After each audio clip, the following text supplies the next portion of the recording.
To, ka pulkveža Oskara Kalpaka piemiņa dzīve arī pēc 93 gadiem, apliecina ļaužu pulki, kas allaž pulcējas izcilā karavīra dzimtajās mājās Liepsalās, kā arī viņa atdusas vietā Visagala kapsētā.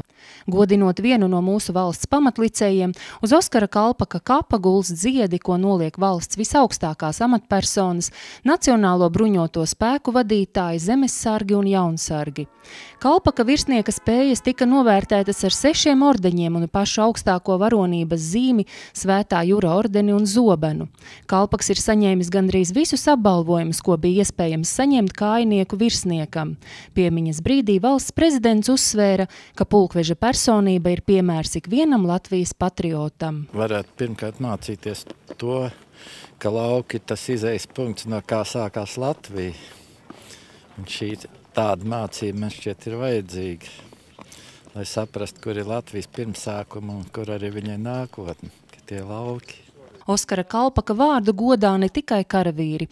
Pulkveža dzimtajās mājās Ošupes pagasta Liepsalās Kalpaka piemiņu dzīvu uzturu apkārtnes skolu jaunieši un jaunsargi. Šī diena ir tāda ļoti īpaša, jo tomēr Oskars Kalpaks ir tāds cilvēks bijis, kurš pirms 130 gadiem dzīvis un tik daudz paspējis tajā dzīvē, ka pēc 93 man šķiet aizmirst. Viņš netiks, un šeit ir tā vieta, tā tiek attīstīta, lai parādītu, kur tie sākumi mums ir. Mēs šeit diezgan bieži braucam, kad ir kādi pasākumi un dažādas nometnes. Mēs te arī veidojam tādas šķēršļu joslas. Un tas tiešām ir tā patīkamas sajūtas, jo tas samēr ir ļoti svarīgs cilvēks mūsu vēsturē. Šī vieta kā dzimtās mājas, priekš Oskara Kalpaka kā paša pirmā aizsācēja visam šitam. Un tad kā svētnīca rodas tāda sajūta. Patīkam šeit atnākt, tāds kā patriotismu var uzlādēties un tad doties atpakaļ mājās. Sākotnēji Oskaru Kalpaku apglabāja 11. martā Liepājas Ziemeļu kapos.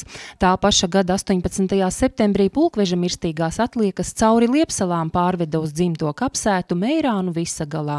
Tur viņam 1927. gadā atklāja Kārļa Zāles darināto pieminekli, kurā attēlotais granītā kaltais senlatviešu karavīrs lūkojas uz tuvējo Senču pilskalnu. Viņa skats sniedzas arī tālumā pāri Aiviekstei līdz mežu ieskautajām Liepsalām.